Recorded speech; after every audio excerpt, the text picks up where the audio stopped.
Hello, I'm Vidya, your tutor. Let's learn understanding elementary shapes together, step by step. Here we measure and classify shapes more precisely.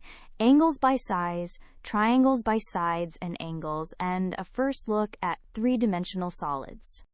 Angles are named by size. Less than 90 is acute, exactly 90 is right. Between 90 and 180 is obtuse. 180 is straight, and beyond that is reflex. By their sides, triangles are equilateral with all sides equal, isosceles with two equal, or scalene with all different. By their angles, triangles are acute with every angle under 90, right with one angle of 90, or obtuse with one angle over 90. Four-sided shapes include the square, rectangle, and rhombus, and three-dimensional solids, cubes, cuboids, spheres, and cones, have faces, edges, and vertices. To recap, classify angles by size, triangles by both sides and angles, and know the common quadrilaterals and solids. Well done! Great work!